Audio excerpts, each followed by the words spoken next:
Hello दोस्तों, आप सभी का हमारे YouTube चैनल बुक लर्निंग पर स्वागत है। अगर आप हमारे YouTube चैनल पर नए हैं तो आप हमारे YouTube चैनल को सब्सक्राइब करें और वीडियो को शेयर करें और साथ ही में लाइक करें।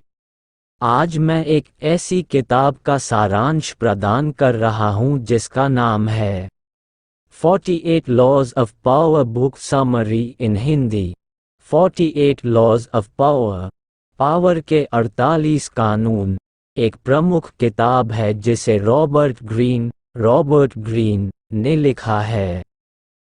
ये किताब मानवीय व्यवहार 17वीं शती की सामाजिक और राजनीतिक दुनिया के माध्यम से 17वीं शती के 17 कानूनों को प्रस्तुत करती है, जो शक्ति का प्रयोग करने के लिए उपयोगी हैं। निम्नलिखित हैं पुस्तक के मुख्य विचार। कभी आलोचना नहीं करें, सिर्फ प्रशंसा करें। इस कानून के तहत आपको आलोचना करने की जगह सिर्फ प्रशंसा करना चाहिए। आलोचना दूसरों की आत्मविश्वास को कमजोर कर सकती है, जबकि प्रशंसा समर्थन और सहमति का संकेत देती है। आपकी साधुता को बदलने में कभी सफल नहीं होने दें। ये कानून ये सिखाता है कि आपको अपनी साधुता को बदलने की कभी कोशिश नहीं करनी चाहिए, क्योंकि यह आपकी शक्ति को कमजोर कर सकता है। अपने लक्ष्य के लिए डार्क ताकतों का प्रयोग करें। इस कानून के अनुसार आपको अपने लक्ष्य प्राप्त करने के लिए डार्क ताकतों का प्रयोग करने का अधिकार है। दूसरों के मन में आपका विचार डालने के लिए ड्रामा का प्रयोग करें। ये कानून ये सिखाता है कि आपको दूसरों के मन में अपना विचार डालने के लिए ड्रामा और रंगमंच का सही तरीके से उपयोग करना चाहिए। सिर्फ अपने आप पर ध्यान दें। ये कानून ये सिखाता है कि आपको कभी दूसरों के लिए ध्यान नहीं देना चाहिए, बल्कि सिर्फ अपने आप पर ही ध्यान देना चाहिए। समर्थन का आभार दें, लेकिन धन्यवाद कभी नहीं। ये कानून ये सिखाता है कि आपको समर्थन का आभार जताने के साथ ही धन्यवाद कभी नहीं करना चाहिए, ताकि आपकी शक्ति बरकरार रहे। दूसरों की गलती करने की इजाज़त दें। इस कानून के अनुसार आपको दूसरों को गलती करने की इजाज़त देने की अनुमति देनी चाहिए, ताकि आपका अधिकार बरकरार रहे। आपका पारिश्रमिक जीवन का सहारा बने। ये कानून ये सिखाता है कि आपको अपने पारिश्रमिक जीवन का सहारा बनाने की अनुमति देनी चाहिए, क्योंकि यह आपकी शक्ति को बरकरार रख सकता है। आपका क्रोध सुझाव और संकेत के रूप में काम करे। इस कानून के अनुसार आपको अपना क्रोध सुझाव और संकेत के रूप में काम करने देना चाहिए, ताकि आपका अधिकार बरकरार रहे। अपने विरोधी को हमेशा पीछे छोड़ दें। इस कानून के अनुसार आपको अपने विरोधी को हमेशा पीछे छोड़ देना चाहिए, ताकि आपका अधिकार बरकरार रहे। ये सिर्फ कुछ कानून हैं जो इस पुस्तक में प्रस्तुत किए गए हैं। इन कानूनों का पालन करने का उपयोग विभिन्न परिस्थितियों में किया जा सकता है, लेकिन इन्हें सावधानी से और नैतिकता के साथ अपनाना चाहिए। ये किताब शक्ति, सामर्थ्य और संवाद के विभिन्न पहलुओं को जानने और समझने के लिए एक महत्वपूर्ण स्रोत हो सकती है, लेकिन उसे सावधानी से पढ़ा जाना चाहिए। यहाँ 48 लॉज ऑफ पावर के एक कानून का एक हिंदी में हाथकड़ी स्थिति का उदाहरण है। कानून 1, गुरु को कभी प्रशंसा से न जिताएं। परिस्थिति, कुछ कालपुर्जे बच्चे का सीखने का काम करते हैं और एक शिक्षक हैं जिनका नाम राजेश है। राजेश बच्चों के साथ सही मार्ग पर चलने की कोशिश कर रहे हैं, लेकिन आप एक अत्यंत प्रतिबद्ध और प्रशंसापूर्ण शिक्षक हैं। और आपका काम निरंतर प्रशंसा और मान्यता प्राप्त कर रहा है शिक्षा समूह के नेतृत्व में। इस परिस्थिति में, अगर आप नियमित रूप से राजेश को प्रशंसा के साथ जीत लें, तो वह आपके सफलता से डरने लग सकते हैं और आपको एक संभावित प्रतिस्पर्धी के रूप में देख सकते हैं। ये संतोष, कार्यालय राजनीति और अब तक आपके साथी नेतृत्व को खतरे में डाल सकता है। हालांकि, यदि आप कानून 1 का पालन करें, तो आप स्वयं को राजेश के ऊपर कभी अत्यधिक दिखाने से सावधान रहेंगे।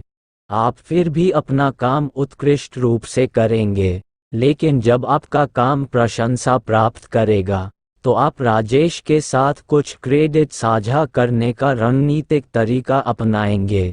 आप सीनियर प्रबंधन के सामने उसकी भूमिका को सूक्ष्मतः मान्यता देंगे, उसके पास आपके शिक्षक के रूप में की जाने वाली भूमिका का संकेत देते हुए। इस कानून का पालन करके, आप राजेश के साथ सांत्वना भरी कामगिरी रखते हैं, अनावश्यक विवाद बचाते हैं, और सुनिश्चित करते हैं कि वह अपने पद पर सुरक्षित महसूस करते हैं। आपकी स्थिति और प्रभाव को आखिरकार संगठन के अंदर सुनिश्चित करते हैं। ध्यान दें कि किताब ये बताती है कि ये कानून आवश्यक रूप से नैतिक या धार्मिक सिद्धांत नहीं हैं, बल्कि विभिन्न परिस्थितियों में शक्ति गतिविधियों में नेविगेट करने के लिए रणनीतियों के रूप में हैं।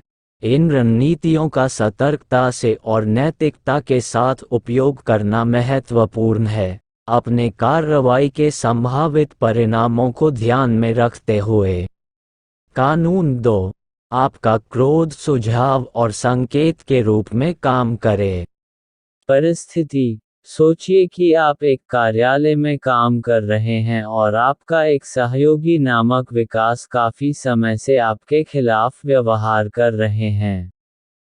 विकास ने अनेक बार आपके साथ तनाव बनाया है और आपके साथ काम करने में समस्या उत्पन्न की है। आपके अंदर क्रोध है, लेकिन आप ये भी जानते हैं कि आपका क्रोध सीधे रूप से व्यक्त करने से आपके करियर को हानि पहुंचा सकता है। इस स्थिति में, आप कानून 2 का पालन करते हैं। आप अपने क्रोध को सुझाव और संकेत के रूप में काम में लाते हैं।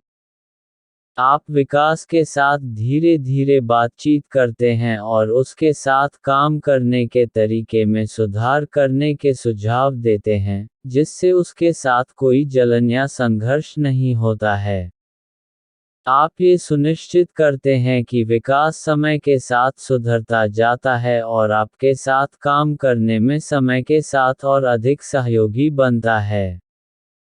कानून 2 के अनुसार, आपका क्रोध कोई उचित तरीके से व्यक्त करने की अनुमति देता है, जिससे आप अपने लक्ष्यों को प्राप्त करने के लिए संरचित और सहयोगी तरीके से काम कर सकते हैं, बिना अपने स्थिति को खतरे में डाले। ध्यान दें कि यह सिर्फ उदाहरण है और वास्तविक जीवन में आपके सामाजिक और पेशेवर संबंधों में सावधानी और विवेकपूर्णता के साथ कृष्ण कानूनों का पालन करना महत्वपूर्ण है। कानून 3, डार्कनेस और मिस्ट्री का प्रयोग करें। परिस्थिति: आप एक व्यवसायी हैं और आपका नया उत्पाद बाजार में लॉन्च होने वाला है।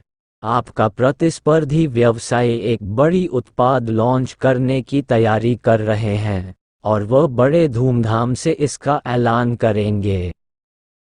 इस परिस्थिति में, आप कानून 3 का पालन करके डार्कनेस और मिस्ट्री का प्रयोग कर सकते हैं। आप अपने उत्पाद का लॉन्च सबसे पहले एक मिस्ट्रीज और डार्क आयोजन में कर सकते हैं, जिससे लोगों का ध्यान आपकी ओर जाए।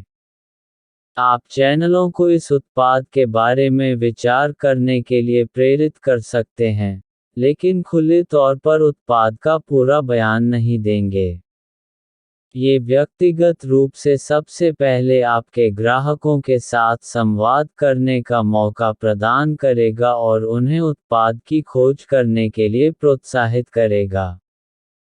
कानून 4 के अनुसार, डार्कनेस और मिस्ट्री का प्रयोग करके आप अपने उत्पाद को एक रहस्यमय और आकर्षक बना सकते हैं, जिससे लोग अधिक ध्यान देंगे और आपके व्यवसाय को एक नई ऊंचाइयों तक पहुंचने में मदद मिलेगी।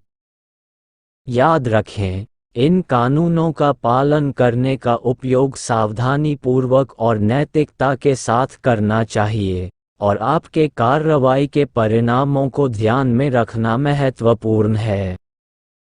अध्याय 5, स्तुति का प्रयोग। परिस्थिति: आप एक सामाजिक संगठन में कार्य कर रहे हैं और वहां के एक सदस्य, सरिता, आपके साथ काम कर रही है। सरिता एक महत्वपूर्ण प्रोजेक्ट के लिए प्रमुख बनी है और उसके प्रयासों की प्रशंसा की जा रही है। आप भी उसके साथ काम कर रहे हैं, लेकिन आपके प्रयासों का कोई स्पष्ट जिक्र नहीं हो रहा है। कानून का पालन: आप इस स्थिति में कभी आलोचना नहीं करें, सिर्फ प्रशंसा करें।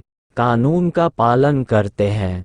आप सरिता के प्रोजेक्ट के प्रति आपकी सराहना और प्रशंसा को बढ़ावा देते हैं, बिना उसके प्रयासों पर कोई सवाल उठाए। आप सामाजिक सभा में उसके प्राधिकृत्य की प्रशंसा करते हैं और व्यक्त करते हैं कि वह अपने नेतृत्व में महत्वपूर्ण है। परिणाम: इस तरह आप सरिता के साथ महत्वपूर्ण संबंध बनाते हैं और संगठन में हार्मोनियस काम करते हैं, बिना किसी संघर्ष या आलोचना के। आपकी प्रशंसा और सराहना करने से उसका स्वाभिमान बढ़ जाता है, और आपके संगठन के अंदर आपकी स्थिति और प्रभाव बने रहते हैं। अध्याय 6, साधुता को बदलने में कभी सफल नहीं होने दें। परिस्थिति: आप एक व्यवसाय हैं और आपका व्यवसाय एक टीम के साथी के साथ काम कर रहा है, जिसका नाम राजू है।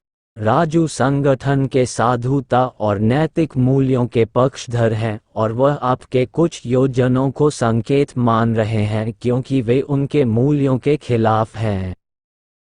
कानून का पालन: इस स्थिति में आपको साधुता को बदलने में कभी सफल नहीं होने दें। कानून का पालन करना हो सकता है। आपको धीरे धीरे राजू के साथ काम करते समय उसके मूल्यों को समझने का प्रयास करना हो सकता है, और उसके साथ काम करने के तरीकों को आत्मचिंतन करने का सुझाव देना हो सकता है, ताकि आपके योजनाओं को संवाद के माध्यम से स्वीकार किया जाए। लेकिन आपको उसके साधुता और मूल्यों को बदलने का प्रयास नहीं करना चाहिए, क्योंकि ऐसा करने से वह खुद को प्राकृतिक रूप से प्रतिकूल मान सकता है और आपका संगठन के अंदर संघर्ष पैदा हो सकता है। परिणाम: इस कानून का पालन करके आप राजू के साथ एक साथ काम करते हैं, उसके साथ किसी संघर्ष का सामना नहीं करते हैं, और संगठन के अंदर तनाव नहीं पैदा होता है। आपके और राजू के बीच मौजूद संबंध स्थिर रहते हैं और आपका व्यवसाय सफलतापूर्वक चलता है, बिना किसी आवश्यक टकराव या विवाद के। कृपया ध्यान दें कि यह उदाहरण केवल एक सिमुलेशन है और आपके वास्तविक जीवन में कैसे अपर्यावश्यक किया जाता है, वह आपके प्रत्येक स्थिति के आधार पर निर्भर करेगा। 40 इम्पॉर्टेंट पॉइंट्स इन हिंदी। 40 महत्वपूर्ण बिंदु। सफलता को प्राप्त करने के लिए संकल्प और मेहनत की आवश्यकता होती है। सकारात्मक सोच से जीवन को सजाना चाहिए। समय का मूल्य जानना महत्वपूर्ण है। संयम और सेल्फ कंट्रोल की महत्वपूर्ण भूमिका होती है। सफलता के लिए लक्ष्य तय करना जरूरी है। नेतृत्व कौशल विकसित करना चाहिए। शिक्षा महत्वपूर्ण है और आत्म विकास के लिए आवश्यक है। संघर्षों को मौका बनाना चाहिए, क्योंकि वे अवसरों में छुपे होते हैं। संयमित विचारशीलता से समस्याओं का समाधान करना चाहिए। सही लोगों से संबंध बनाने की कौशल्य आवश्यक है। संयमित वित्तीय व्यवस्था बनाना चाहिए। कठिनाइयों को अवसर में बदलने का कौशल्य विकसित करना चाहिए। व्यक्तिगत विकास के लिए योग्यता और सीखने की आग्रह होनी चाहिए। जिम्मेदारी और प्रतिबद्धता महत्वपूर्ण होती हैं। समस्याओं को हल करने के लिए न्यायिक और नैतिकता के मानकों का पालन करना चाहिए। सेल्फ मोटिवेशन को बढ़ाना चाहिए। आत्मविश्वास को मजबूती देना चाहिए।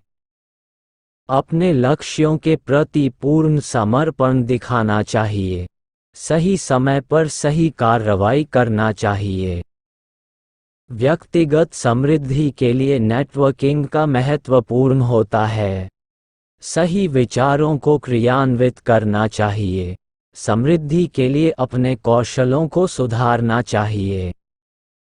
सफलता के लिए अवसरों को पहचानना चाहिए। अपने सपनों को बचाने के लिए मेहनत करना चाहिए। सही दिशा में मार्गदर्शन प्राप्त करना चाहिए। कठिनाइयों से निराश होने के बजाय उन्हें परिभाषित करना चाहिए। लक्ष्य को हासिल करने के लिए अग्रसर होना चाहिए। संजीवनी योजना बनाना महत्वपूर्ण होता है। दूसरों की समस्याओं को समझना और सहायता करना चाहिए। सफलता के लिए निरंतर अपने कौशलों को सुधारना चाहिए। समय प्रबंधन कौशलों को सीखना चाहिए। नेतृत्व कौशलों को बढ़ाना चाहिए। अपने सपनों को हासिल करने के लिए कठिन परिश्रम करना चाहिए। साहसी निर्णयों को लेना महत्वपूर्ण होता है। संकल्पित और अग्रसर रहना चाहिए।